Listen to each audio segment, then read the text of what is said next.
Authorities MLC విషయాలని ప్రస్తావిస్తూ కొన్ని మాటల్ని వారు మాట్లాడడం జరిగింది. బీజేపీ పార్టీ రాష్ట్ర అధ్యక్షుడుగున్న కిషన్ రెడ్డి గారికి ఈ ప్రెస్ మీ ద్వారా సూటిగా కొన్ని ప్రశ్నలు అడగదలుచుకున్నా. ఏదైతే జరగబోయే ఎలక్షన్స్ అనేటి సాధారణమైన ప్రజలు ఓట్లేసే ఎన్నికలు కావివి. ప్రజాప్రతినిధులు ఆ పార్టీల గుర్తుపైన అంటే సభ్యత్వం తీసుకొని ఒక పార్టీ విధి విధానాలు నచ్చి కట్టుబడి ప్రజలు ఆ విధి విధానాలను చూసి ఒక వ్యక్తిని ఎన్నుకున్న వ్యక్తులకు సంబంధించిన ఓట్లతోటి ఎన్నుకోబడే ఎన్నిక ఇది. అంటే ఇక్కడ సామాన్యమైన ఓటర్లు లేదా విధి విధానాల ప్రకారంగా ఇంకొక పార్టీకి వెళ్ళి ఓటు వేసే పరిస్థితి ఉండదు. కాంగ్రెస్ పార్టీలో గెలిచిన సభ్యుల్ని Congress party manifesto Congress party విధి విధానాలు ఎలక్షన్ సమయంలో పార్టీ గుర్తుపైన గెలిచిన వ్యక్తులు కాంగ్రెస్ పార్టీ ఓటర్లు ఉంటారు, అంటే ప్రజాప్రతినిధులు. అదేవిధంగా బీజేపీ పార్టీ కానీ బీఆర్ఎస్ పార్టీ కానీ ఎంఐఎం పార్టీ కూడా వారి యొక్క సభ్యులు ఉంటారు. గతంలో ఎక్కడ కూడా ఏ రోజు కూడా ఈ స్థానానికి బీజేపీ పార్టీ పోటీ పడలేదు.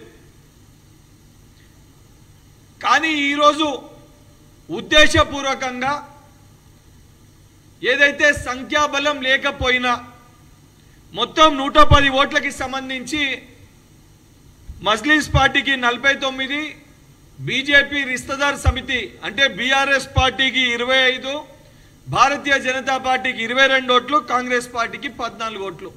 ఇది సంఖ్యాబలం. సరే, బీజేపీ బీఆర్ఎస్ పార్టీ ఒకటైనా కూడా 47 వాళ్ళకి, ఎంఐఎం పార్టీకి 49, కాంగ్రెస్ పార్టీకి 14. ఇది ఉన్న నెంబర్స్ లెక్క. ఈ సంబంధించిన ఉన్న నెంబర్స్లో కూడా ఈ ప్రతి ఒక్కరు కూడా ఆయా పార్టీ సభ్యత్వాలు తీసుకొని ఆ పార్టీ విధి విధానాలతోటి ఆ పార్టీలో అఫీషియల్గా ఎన్రోల్ అయిన మెంబర్స్. వీళ్ళు సామాన్యమైన ప్రజలు కాదు. నిజంగానే భారతీయ జనతా పార్టీలో కిషన్ రెడ్డి గారు సహకరించడానికి ఆ ఎంఐఎం పార్టీకి సహకరించడానికి కాంగ్రెస్ పార్టీ అభ్యర్థిని పెట్టలేదు అని మాట్లాడుతారు. కిషన్ రెడ్డి గారు మీరు రాష్ట్ర అధ్యక్షుడు ఉన్నప్పుడు తెలంగాణ రాష్ట్రంలో కాంగ్రెస్ పార్టీ అధికారంలోకి వచ్చినాక మహబూబ్ నగర్ ఎలక్షన్స్కి సంబంధించి ఇదే లోకల్ అథారిటీస్కి సంబంధించి మహబూబ్ నగర్లో కూడా ఎమ్మెల్సీ ఎలక్షన్ వచ్చింది. మరి ఆ ఎమ్మెల్సీ ఎలక్షన్లో దాదాపు మీకు 100కి పైచిలకు లోకల్ అథారిటీస్లో మీకు ఓటర్స్ ఉండే. ఆ రోజు ఉన్న చోట మీరు ఎందుకు క్యాండిడేట్ని పెట్టలేదు? మరి ఆ రోజు మీరు అక్కడ బీఆర్ఎస్ పార్టీని గెలిపించడానికి మీరు పెట్టలేదా? లేదా లోపాయిక ఒప్పందాలు చేసుకొని మీరు పెట్టలేదా? ముందు దాని గురించి తెలంగాణ ప్రజలకి ఒక రాష్ట్ర అధ్యక్షునిగా అది కూడా మీ పరిధిలో వచ్చిన ఒక నిర్ణయము, మీరు తీసుకున్న ఒక నిర్ణయమే. మరి ఆ రోజు మీరు పెట్టలేదంటే బీఆర్ఎస్ పార్టీని గెలిపించడానికి మీరు పెట్టినట్టు చాలా స్పష్టంగా కనబడుతుంది. ఎందుకంటే ఆ ఎలక్షన్స్లో 652 ఓట్లు కాంగ్రెస్కి పోలైతే 763 ఓట్లు బీఆర్ఎస్కి పోలైనాయి. బీఆర్ఎస్ పార్టీ కాంగ్రెస్ పార్టీ పైన గెలిచిన తేడా 111 ఓట్లు. అక్కడ భారతీయ జనతా పార్టీకి ఉన్న ఓట్లు 114 ఓట్లు. అంటే అక్కడ ఉన్న ఓటర్లన్నీ కూడా మీ ఓట్స్ అన్నింటినీ కూడా బీఆర్ఎస్ పార్టీకి ఓటేసి గెలిపించినట్టు లెక్కలు చెప్తున్నాయి. లెక్కల ప్రకారంగా చాలా స్పష్టంగా లెక్కలు చూస్తే అక్కడ బీఆర్ఎస్ పార్టీని గెలిపించడానికి బీజేపీ పార్టీకి సంబంధించిన సభ్యులు ఆడ బీఆర్ఎస్ పార్టీకి ఓటేసారు కాబట్టి ఎన్నికల్లో బీఆర్ఎస్ పార్టీ గెలిచినట్టు చాలా స్పష్టంగా లెక్కల ప్రకారంగా చూస్తే కనబడుతుంది. నిజంగా మీకు చిత్తశుద్ధి ఉంటే ఈరోజు 22 ఓట్లతోటి 110 ఓట్లలో 22 ఓట్లు మీకు ఉన్నాయి. ఏ కోణాన చూసుకున్నా కూడా మీకు గెలిచే ఒక అవకాశం లేదు. ఈరోజు మీరు ఉద్దేశపూర్వకంగా రెచ్చగొట్టి రాజకీయ లబ్ధి పొందుదామని చెప్పి ఒక హై లెవెల్ పొలిటికల్ డ్రామా ఆడే ప్రయత్నము ఇక్కడున్న మీరు కానీ మీ ఎంపీలు కానీ మీ పార్టీ సభ్యులు చేస్తున్నారు. ఈరోజు నిజంగా మీకు చిత్తశుద్ధి ఉంటే ఇదే బీజేపీ పార్టీ సంబంధించి లాస్ట్ టైం జిహెచ్ఎంసీ ఎలక్షన్స్లో ఎవరినైతే ఈరోజు మీరు కార్పొరేటర్లని మాకు ఓట్ వేయాలని చెప్పి మీరు అందరూ కార్పొరేటర్లను అడుగుతుర్రో, ఏదైతే డ్రామా మీరు ఆడుతుర్రో, ప్రజలు కూడా మిమ్మల్ని కొన్ని ప్రశ్నలు వేస్తుండ్రు. జిహెచ్ఎంసీ ఎలక్షన్స్కి సంబంధించి ఇది మీ మేనిఫెస్టో. 2020లో జిహెచ్ఎంసీకి సంబంధించి ఇది మీరు ఇచ్చిన ప్రజలకు మీరు ఇచ్చిన ఒక మేనిఫెస్టో. ఈ మేనిఫెస్టోలో చాలా స్పష్టంగా మాకు అధిక సీట్లు, ఈ మేనిఫెస్టోని చూసి ఏదైతే 2016లో టీఆర్ఎస్ పార్టీకి ఇదే జిహెచ్ఎంసీల 99 సీట్లు ఇచ్చిర్రు, దాని తర్వాత ఎంఐఎంకి 44 ఇచ్చిర్రు, బీజేపీకి 4 ఇచ్చిర్రు, కాంగ్రెస్కి 2, టీడీపీకి 1. తర్వాత మీరు మెగా మేనిఫెస్టో జిహెచ్ఎంసీలో ఈ మేనిఫెస్టోని తెచ్చి జిహెచ్ఎంసీలో మాకు అధిక సీట్లు గెలిపిస్తే ఇవన్నిటిని ఇంప్లిమెంట్ చేస్తామని చెప్పి మీరు కొన్ని ప్రామిసెస్ చేసిర్రు. ఆ ప్రామిసెస్లో అతి ముఖ్యమైనది ఆ రోజు రాష్ట్ర అధ్యక్షునికి ఉన్న కేంద్ర మంత్రికి ఉన్న గుండు సంజయ్ మాట్లాడుతూ వరదలో నష్టమైన ప్రతి ఒక్కరికి కూడా 25,000 రూపాయల సాయం మేము కేంద్రంకి వెళ్ళి చేస్తాము అని చెప్పి మీరు మాట ఇచ్చారు. ఇదే మేనిఫెస్టోలో ఇంకొక 10 అంశాలను మీరు పొందుపరిచారు.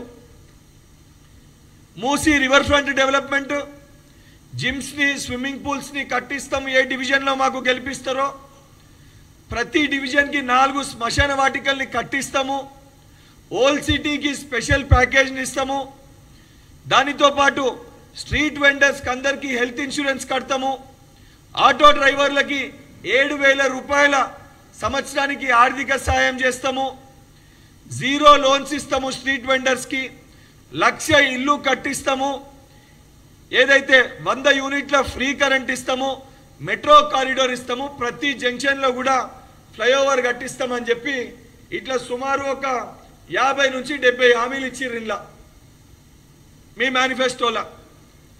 ఈ ఏ ఒక్క అంశాన్ని కూడా కిషన్ రెడ్డి గారు మీరు ఇక అయితే ఇదే సికింద్రాబాద్కి వెళ్ళి మీరు ప్రాతినిధ్యం వహిస్తున్నారు.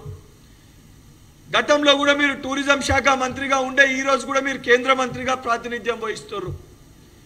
మరి నువ్వు ప్రాతినిధ్యం వహించే సికింద్రాబాద్ పార్లమెంట్కి ఎన్ని నిధులు తీసుకొచ్చినావు, మరి ఎన్ని జంక్షన్లలో ఫ్లైఓవర్లు కట్టించినావు, మరి మేము ఇచ్చే ఉచిత కరెంట్కి కేంద్రంకి వెళ్ళి ఎన్ని నిధులు తీసుకొచ్చినావు, మూసి పునర్జీవానికి ఎన్ని నిధులు తీసుకొచ్చినావు, లేదా మెట్రో కారిడోర్ ఎక్స్పాన్షన్కి సెంట్రల్కి వెళ్ళి ఎన్ని ఫండ్స్ తీసుకొచ్చినావు, దానిపైన చెప్పాల్సిన బాధ్యత మీ పైన ఉంటుంది. ఆ అంశాల్ని ప్రస్తావించకుండా గతంలో జైపాల్ రెడ్డి గారు సెంట్రల్ మినిస్టర్గా ఉన్నప్పుడు కేంద్రానికి వెళ్ళి ఇదో మెట్రోకి సంబంధించి ఆ రోజు ఫండ్స్ తీసుకురావడం జరిగింది. మరి నువ్వు సెంట్రల్ మినిస్టర్గా ఉన్నప్పుడు హైదరాబాద్లో మీరు ఇచ్చిన మాటలు నమ్మి 2016లో ఏదైతే మీకు 4 సీట్లు ఇస్తే మీ మేనిఫెస్టోని చూసి ఇక్కడ ప్రజలు మీకు 48 సీట్లు గెలిపించారు. మరి 48 స్థానాల్లో మీకు గెలిపించినప్పుడు ఎన్ని నిధులు ఈ డివిజన్కి తీసుకొని వచ్చినావు, ఎన్ని డెవలప్మెంటల్ యాక్టివిటీస్ ఈ డివిజన్లో చేసినావు, దానిపైన ప్రస్తావించకుండా ఈరోజు ఓట్ల బలం లేకపోయినా ఏదో ఒక రాజకీయ కుట్ర పన్నాలని చెప్పని ఒక హై లెవెల్ పొలిటికల్ డ్రామా ఆడి ఒక రాజకీయ కుట్రలో భాగంగా మీకు సంఖ్యాబలం లేకపోయినా ఉద్దేశపూర్వకంగా ఈ ఎలక్షన్స్లో మీరు క్యాండిడేట్ని పెట్టి కాంగ్రెస్ పార్టీ ఎంఐఎం పార్టీ తోటి పొత్తుంది మీకు అని చెప్పి మమ్మల్ని మాట్లాడుతారు. అంటే ఏ వ్యక్తి అన్న ఎవరితోటైనా మాట్లాడి దగ్గరకుంటే పొత్తు ఉన్నట్టు భావిస్తే మరి ఈ ఫోటోకి ఏం సమాధానం చెప్తారు కిషన్ రెడ్డి గారు? గతంలో కాంగ్రెస్ ప్రభుత్వము అక్బరుద్దీన్ గారిని జైల్లో పెట్టించినప్పుడు ఇదే మీ పార్టీ పార్లమెంట్ సభ్యుడు, గతంలో శాసనసభ్యుడు, మీ పార్టీ సభ్యత్వం ఉన్న మీ కార్యకర్త అడ్వకేట్లుగా వకాలత్ ఉంచుకొని వాళ్ళని బయటికి తీసుకొని వచ్చిండు. మరి దీనికి ఏం సమాధానం చెప్తారు? ఈరోజు ఉద్దేశపూర్వకంగా రెచ్చగొట్టి కేవలం ఒకరితోటి మాట్లాడి ఒకరికి దగ్గరకుంటే ఇద్దరిని ములాఖత్ చేసి ఈ పొలిటికల్ డ్రామాలు అప్పుడు బంద్ చేసేయండి. నిజంగా మీకు చిత్తశుద్ధి ఉంటే బీజేపీ పార్టీ ఏదైతే సంబంధించి కార్పొరేటర్లకు కూడా ఈరోజు 42% రిజర్వేషన్ ఇంప్లిమెంట్ చేయాలి, ఈడ లెక్కల్ని చేసి ఇంప్లిమెంట్ చేయాలని చెప్పి కేంద్రం పైన ఒత్తిడి తీసుకొచ్చే ప్రయత్నం చేస్తే మీ పార్టీ నాయకులు కనీసము దానిపైన స్పందిస్తలేరు. అంటే మీరు చెప్పే లెక్కకి ఎవరైతే బీసీలు ఉన్నారో రేపొద్దున బీసీ ఎస్సీ ఎస్టీ ఓట్లు అడగాలనంటే భారతీయ జనతా పార్టీలు ఉండకూడదు. ఎందుకనంటే దీనిపైన మీ కేంద్ర మంత్రులు కానీ మీ కార్పొరేటర్లు కానీ ఈ విషయాన్ని కానీ లేదా వర్గీకరణ కానీ ఈ వేటిపైన కూడా కేంద్రంలో మీ స్టాండ్ ఇప్పటివరకు మీరు స్పష్టత ఇవ్వలేదు. ఉద్దేశపూర్వకంగా శాంతియుతంగా ఉన్న హైదరాబాద్ వాతావరణాన్ని రెచ్చగొట్టి మతపరంగా విద్వేషాల్ని రెచ్చగొట్టి రాజకీయ లబ్ధి పొందే ప్రయత్నము భారతీయ జనతా పార్టీ చేస్తుంది. నిజంగా మీకు చిత్తశుద్ధి ఉంటే 11 ఏళ్లుగా మీరు కేంద్రంలో అధికారంలో ఉండి హైదరాబాద్ నగరానికి డెవలప్మెంట్కి మీరు ఏం యాక్టివిటీస్ చేపట్టిరో చెప్పాల్సిన బాధ్యత మీపైన ఉంది. ఈరోజు అనేక సంవత్సరాలు మీరు శాసనసభ్యునిగా ఇదే అంబర్పేట నియోజకవర్గానికి ప్రాతినిధ్యం వహించిన మీరు ప్రతి మేనిఫెస్టోలో కూడా మూసి పునర్జీవనం చేస్తామని పెట్టిన మీరు మా ప్రభుత్వం అధికారంలోకి వచ్చినాక మేము చేసే ప్రయత్నం చేస్తే ఏ రోజు గుర్తుకు రాని ఈ ప్రజల దగ్గరికి ఒక దొంగ నాటకాలు ఆడి సాక్స్లు వేసుకొని పోయి ఒక రోజు నిద్ర చేసిన ఒక చరిత్ర కిస్మత్ రెడ్డి గారు, అది మీ చరిత్ర. ఈరోజు ఈ పొలిటికల్ డ్రామాలా మాట్లాడడం బంద్ చేసి ప్రజలకి మీరు చేసిన డెవలప్మెంట్ యాక్టివిటీస్ పైన చర్చ పెట్టాలి. అట్లా కాకుండా ఇటువంటి యొక్క డ్రామాలను ఆడితే తెలంగాణ ప్రజలు, హైదరాబాద్ ప్రజలు మీరు చెప్పే మాటలకి, మీరు చెప్పే అబద్ధాలకి, మీరు చేసే డ్రామాలకి ఎవరు కూడా మిమ్మల్ని రేపు పొద్దున కనీసము మీరు ఏదైతే రాజకీయ కుట్రతోటి ఏదైతే మాకు లాభం చేకూరుతుంది దీన్ని మేము వాడుకోవచ్చని మీరు ఆలోచించి ఈ స్టంట్ ప్లే చేస్తుర్రో, మీకున్న సంఖ్యాబలం అన్నా మీ ఓట్లు పడతాయా పడయా ముందు దాన్ని చూసుకోండి. మీ సొంత పార్టీలో ఉన్న ఏకైక ఎమ్మెల్యే మీరు కండక్ట్ చేసిన ఒక మీటింగ్ కూడా వచ్చే పరిస్థితి లేదు. మీ పరిస్థితే మీకు చక్కగా లేదు. ఇటువంటి ఒక డ్రామాలు ఆపి హైదరాబాద్ ప్రజల్ని మోసం చేస్తే రేపు పొద్దున రాబోయే జిహెచ్ఎంసీ ఎలక్షన్స్లో ప్రజలు మీకు తగిన గుణపాఠం చెప్తారని చెప్పి కిషన్ రెడ్డి గారికి హెచ్చరిస్తూ, నిజంగా మీకు చిత్తశుద్ధి ఉంటే ఈ జిహెచ్ఎంసీ మేనిఫెస్టో ఈ డెవలప్మెంట్ పైన చర్చ పెట్టాలని చెప్పి కోరుతున్నాను.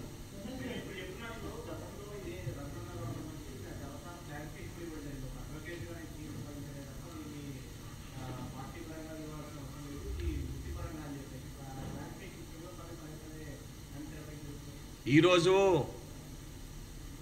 అఫీషియల్ యాక్టివిటీ ప్రోగ్రామ్స్లో దేంట్లోనున్న హైదరాబాద్ పార్లమెంట్ పరిధిలో మా ముఖ్యమంత్రి గారు వెళ్తే ఇద్దరు బాయి బాయి అని చెప్పి అఫీషియల్ ప్రోగ్రాంలో ముఖ్యమంత్రి హోదాలో వీరు, ఎంపీ గారు హోదాలో వారు వెళ్ళినప్పుడేమో మమ్మల్ని తప్పుపడతారు. వారు క్లియర్ కట్గా ఇంత క్లియర్గా ఏదైతే ఆ రోజు ఇదే కాంగ్రెస్ పార్టీ వారు చేసిన వ్యాఖ్యలకి వారిని జైల్లో పెడితే వారు దానికి బెయిల్ ఇప్పించి వారి తరఫున వకాలత్ పుచ్చుకుంటే దాన్ని వృత్తిపరంగానే మాట్లాడవచ్చు. అదే ఒక సీఎం గారు ఒక ఎంపీ గారి దగ్గర మీటింగ్ పెడితే ఇద్దరు ములాఖత్ అయ్యారు, ఇద్దరు మిత్రులు అని చెప్పి మాట్లాడతారు. ఏదైనా విషయాన్ని ప్రస్తావించినప్పుడు ఏదైతే మా పైన ఏలెత్తి చూపించేటప్పుడు వారి పార్టీలో సభ్యులు వారికి ఏ రకంగా వారితోటి సఖ్యత ఉందో ఆ అంశాన్ని దృష్టిలో పెట్టుకొని మాట్లాడితే బాగుంటుంది.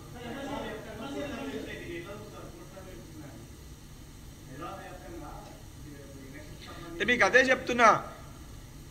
ఈరోజు నిజంగా కిషన్ రెడ్డి గారు ఏదైతే పదే పదే వాళ్ళకి ఓట్లేసి దీనికి ఓట్లేండి హిందువులకి సపోర్ట్ చేస్తా అంటే ఈరోజు నేను కూడా అడుగుతున్నా, నిజంగా రేపు పొద్దున బీజేపీ పార్టీలో ఉన్న బీసీ కార్పొరేటర్లు, ఎస్సీ ఎస్టీ కార్పొరేటర్లు కూడా భారతీయ జనతా పార్టీకి ఓటు వేయొద్దు. ఎందుకంటే 42% బీసీలకు రిజర్వేషన్ కల్పించాలని చెప్పి మనం కేంద్రం పైన ఏదైతే అన్ని బీసీ నాయకులు ఢిల్లీలో మీటింగ్ పెడితే వీళ్ళు ఒక్కరు కూడా మీటింగ్కి హాజరు కాలే. ఆ మీటింగ్కి హాజరు కానప్పుడు బీసీలకి 42% రిజర్వేషన్ ఇచ్చే అంశం పైన వీళ్ళు ముందుకు రానప్పుడు రేపు పొద్దున ఇదే కార్పొరేటర్లు ఈరోజు బీజేపీ పార్టీ క్యాండిడేట్కి ఓటేసి ఏ రకంగా ప్రజల్లోకి పోయి రేపు పొద్దున బీసీల ఎస్సీ ఎస్టీ ఓట్లు అడుగుతారని నేను కూడా ప్రశ్నిస్తున్నా. ఉన్న పరిస్థితి రీత్యా ఏదైతే ఒక డ్రామా ఆడిర్రో అంటే గతంలో మహబూబ్ నగర్లో బీఆర్ఎస్ పార్టీకి లాభం చేకూర్చడానికి ఏ రకంగా బీజేపీ పార్టీ అభ్యర్థుల్ని పెట్టలేదో, ఏ రకంగా అభ్యర్థిని పెట్టకుండా వీళ్ళ ఓట్లు వాళ్ళకి వేసిర్రో, రేపు పొద్దున ఇక్కడ ఉన్న పరిస్థితుల దృష్ట్యా పార్టీ తీసుకున్న నిర్ణయం మేరకు as an voter party decision base చేసుకొని ఓటర్స్గా మా నిర్ణయం మేము తీసుకోవడం జరుగుతుంది.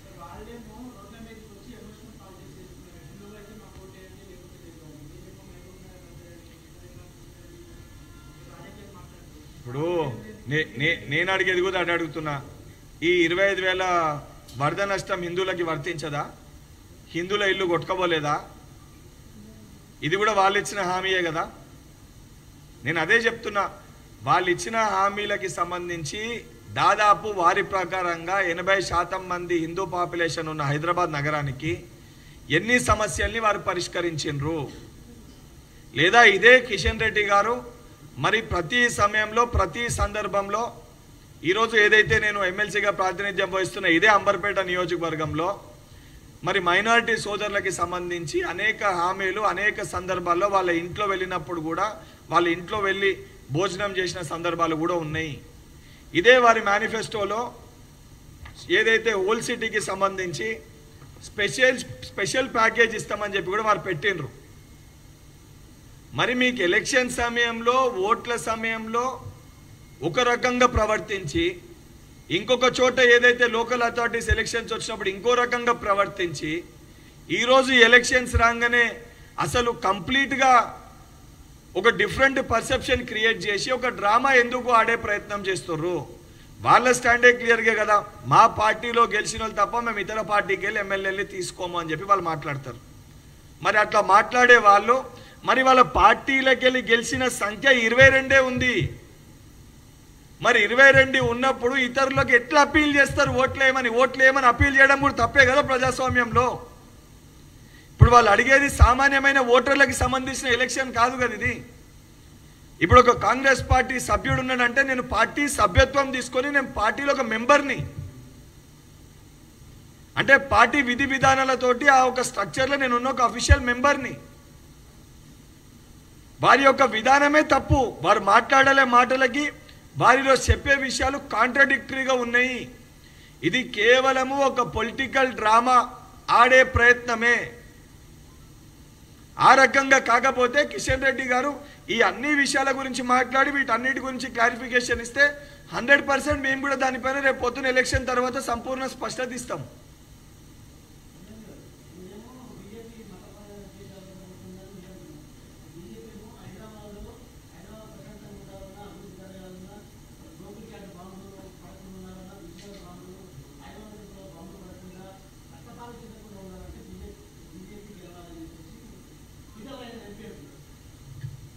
ఈటల రాజేందర్ గారు బహుశా మర్చిపోయారేమో, కొన్ని సంఘటనలు జరిగినప్పుడు వారు ఏ హోదాలు ఉన్నారో ఏ పార్టీలు ఉన్నారో అవన్నిటిని మర్చిపోయి పార్టీ మారంగానే నేను ఉన్న హోదాలన్నీ కూడా అయిపోయి ఏది పడితే అది విమర్శించవచ్చు అని చెప్పి ఒక ఆలోచనతోటి వారు మాట్లాడుతున్నట్టుండ్రు. ఈటల రాజేందర్ గారు ఏ ఐడియాలజీతో వచ్చిర్రు ఫస్ట్, తర్వాత ఏ పార్టీలోకి పోయినరు, తర్వాత రాజకీయ లబ్ధి కోసము ఒక లెఫ్ట్ బ్యాక్గ్రౌండ్కి వెళ్ళి వచ్చి అలా భారతీయ జనతా పార్టీలో ఉన్న వ్యక్తి ఈటల రాజేందర్ గారు. నేను హుజరాబాద్లో స్వయంగా నేను చూసిన ఈటల రాజేందర్ గారు కనీసం గుడిలోకి వెళ్ళి కొబ్బరికాయ కూడా కొట్టారు. ఏదైతే ఈరోజు ఈటల రాజేందర్ గారు పదే మాట్లాడుతున్నారో స్వయంగా నేను నా కళ్ళతోటి చూసిన. శివరాత్రికి శివాలయానికి వెళ్ళినప్పుడు నేను శివునికి పూజ చేస్తున్నప్పుడు ఇదే ఈటల రాజేందర్ గారు బయటికి వచ్చి దండం పెట్టేసి కనీసం కొబ్బరికాయ కూడా కొట్టకుండా పోయారు. అది వారి దానికి సమాధానం చెప్పాలి. వారు నాకు అడుగుతూనే నేను సెక్యులర్ భావజాలను ఉన్న వ్యక్తిని అని చెప్పి ఇదే ఈటల రాజేందర్ గారు మాట్లాడినారు. ఈరోజు పొలిటికల్ డ్రామా కోసము ఆయన మల్కాజ్గిరి ఎంపీగా పోటీ చేసినప్పుడు మళ్ళీ రాజకీయ లబ్ధి కోసం ఈరోజు మళ్ళీ మతాన్ని తెచ్చి ముందు పెడుతున్నారు. నేను కూడా కట్టర్ హిందూనన్నా, నేను కూడా పొద్దున్న లేస్తే గణేశునికి పూజ చేస్తాను, శివరాత్రికి శివునికి పూజ చేస్తాను, శ్రీరామనవమికి రామునికి పూజ చేస్తాను. కానీ వాళ్ళు చెప్పినప్పుడు పూజ చెయ్య. నాకు ఏ దేవునికి ఏ రోజు పూజ చేసుకోవాలి నాకు అనిపిస్తే నేను ఆ రోజు పూజ చేసుకుంటా.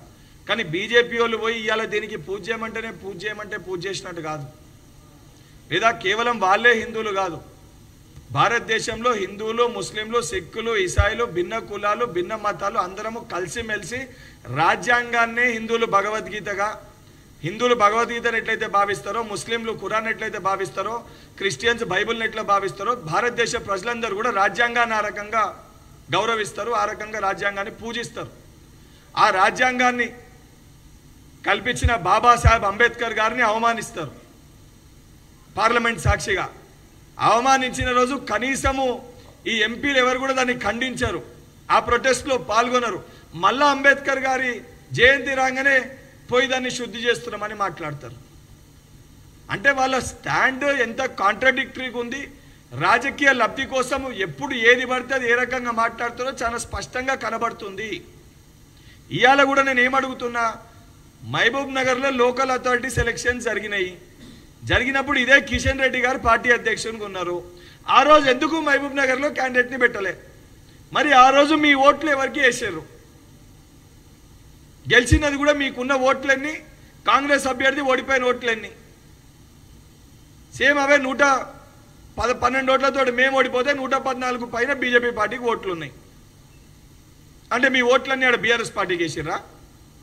ఆడ బీఆర్ఎస్ పార్టీకి బీజేపీ పార్టీ గెలిపించిందా? దానిపైన కిషన్ రెడ్డి గారిని స్పష్టత ఇవ్వమని చెప్పండి. సరే, ఆ రోజు కనీసం భారతీయ జనతా పార్టీ పోలింగ్లో పాల్గొనొద్దని చెప్పి ఏదో అఫీషియల్గా చెప్పలే, ఏ స్టేట్మెంట్ కూడా ఇవ్వలే కిషన్ రెడ్డి గారు. ఆ రోజు కిషన్ రెడ్డి గారు మాకు సంఖ్య లేదు కాబట్టి మేము పోటీ పెట్టలేదన్నారు. ఈరోజు మాకు సంఖ్య లేదు కాబట్టి మేము పోటీ పెట్టలేదని అంటే దీని ఒక పెద్ద పొలిటికల్ స్టంట్, పొలిటికల్ డ్రామా ఆడే ప్రయత్నం చేస్తారు.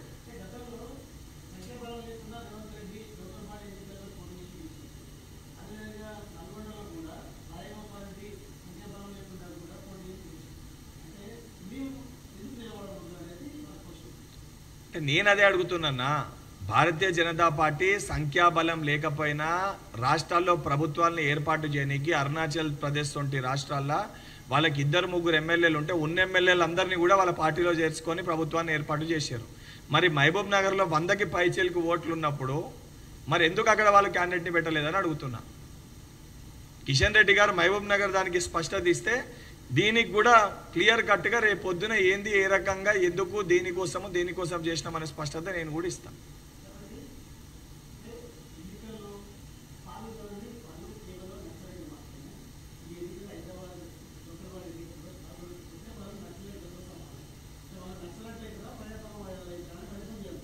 ఇప్పుడు వాళ్ళకి అవసరం కోసము ఏ పదాన్ని పడితే ఆ పదాన్ని వాళ్ళు మాట్లాడతారు. ఈరోజు మేము ఎలక్షన్లో పోలింగ్లో పాల్గొనకపోతే వాళ్ళకి లాభం చేకూర్చనికి అని అంటారు.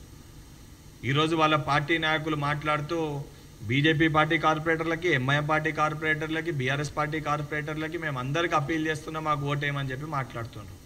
అసలు వాళ్ళ స్టాండ్ ఏంది, వాళ్ళ విధానం ఏంది, అసలు చర్చ దేనిపైన జరగాలి? 4 కార్పొరేటర్లు ఉన్నదాన్ని ప్రజలు మిమ్మల్ని నమ్మి 48 పైన కార్పొరేటర్లను గెలిపించారు. ఆ గెలిపించిన ఈ మేనిఫెస్టో గురించి కదా చర్చ జరగాలి.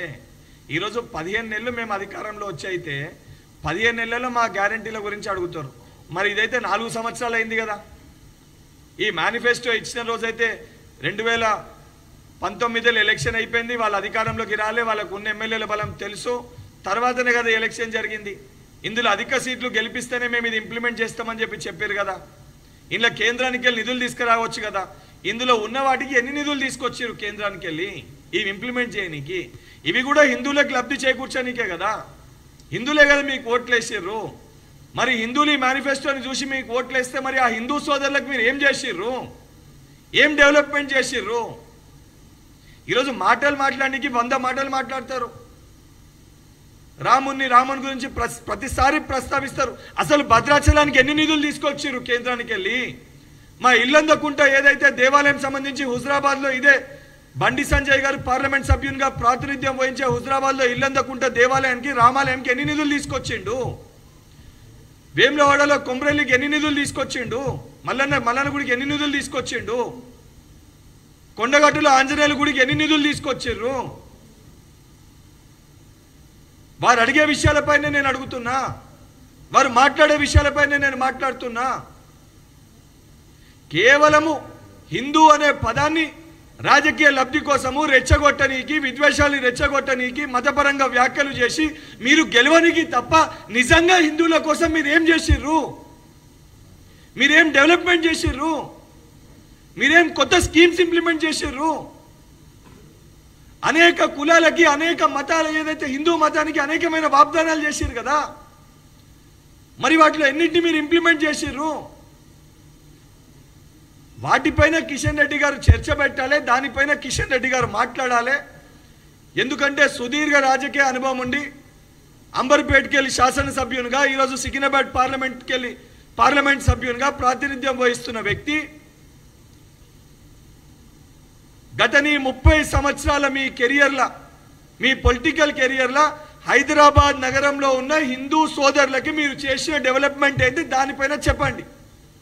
అది చెప్పి మీరు హిందువుల ఓట్లు అడగండి.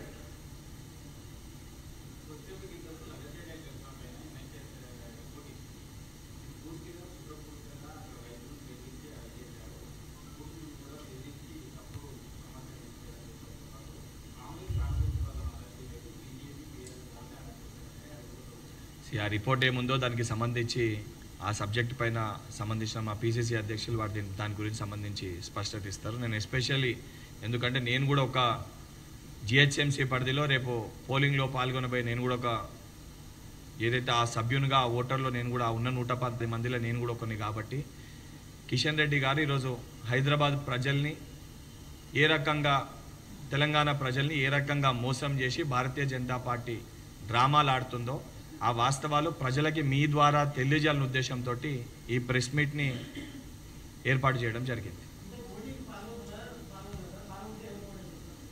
ఇప్పుడు మీకు అదే చెప్తున్నా సీనన్న, ఎవరినన్నా పోయి రేపు పొద్దున ఎలక్షన్ అయితే ఒక కామన్ ఓటర్ని పోయి కలిసి నువ్వు ఓరికి ఓటేస్తామని అడగడము as a media you will question. కానీ ఆ ఓటర్ చెప్పడము చెప్పకపోవడము ఎవరికి వేస్తామనేది ఆయన ఇష్టం, అది వ్యక్తిగతం. మీరేదైతే నాకు ఓటు వేయకపోతే నువ్వు దీనికి వ్యతిరేకము, ఈరోజు నేను కూడా అంట మరి బీజేపీ పార్టీ వాళ్ళకి బీసీల పట్ల ఎస్సీ ఎస్టీల పట్ల చిత్తశుద్ధి లేదు కాబట్టి ఒక అగ్ర కులానికి చెందిన వ్యక్తిని ఈరోజు క్యాండిడేట్గా ప్రకటించారు. మరి ఎందుకు ఒక బీసీ ఎస్సీ ఎస్టీని పెట్టలేదు? ఈరోజు బీసీలకి 42%లో మీరు పాల్గొనరు. ఎస్సీ వర్గీకరణ సుప్రీంకోర్టు ఆర్డర్స్ వచ్చాక బీజేపీ పాలిట రాష్ట్రాల్లో మీరు ఇంప్లిమెంట్ చేయరు. ఈరోజు ఇక్కడ క్యాండిడేట్ని కూడా ఒక అగ్ర కులానికి చెందిన వ్యక్తిని పెట్టిర్రు. అందులో కూడా బీఆర్ఎస్ పార్టీ ఓట్లు పడతాయి అని చెప్పి మళ్ళీ అదే వెల్మా సామాజిక వర్గానికి సంబంధించిన వ్యక్తిని పెట్టిర్రు. ఆరోపించాలంటే నేను కూడా చెప్పొచ్చు అదే రకంగా. ఈరోజు వెల్మోలోని బీఆర్ఎస్ పార్టీతో లోపాయికి ఒప్పందం ఉంది కాబట్టే ఒక దిప్పు వాళ్ళు విప్పు జారీ చేస్తున్నారు. కానీ భారతీయ జనతా పార్టీ మళ్ళీ అదే సామాజిక వర్గానికి సంబంధించిన ఒక అభ్యర్థిని పోటీలో పెట్టింది. ఆరోపణలు చేయాలంటే నేను కూడా ఆ రకంగా 100 చెప్పొచ్చు. వాళ్ళు చెప్పారు మావన్నే పెట్టమని చెప్పి, అందుకే మావన్నే వాళ్ళు పెట్టిరని చెప్పి నేను కూడా చెప్పొస్తుంది. మరి ఇటువంటి విషయాలకి మరి వారు క్లారిఫికేషన్ ఇస్తే 100% ఇతర విషయాలకి సంపూర్ణ స్పష్టత, సంపూర్ణ క్లారిఫికేషన్ ఇదే కిషన్ రెడ్డి గారికి అంబర్పేటలోనే ఏ చౌరస్తాలన్నా ప్రజాక్షేత్రంలో ప్రజల మధ్యలో సమాధానం చెప్పడానికి యాజ్ అన్ ఎమ్మెల్సీగా హైదరాబాద్కి వెళ్ళి సిద్ధంగా ఉన్నా.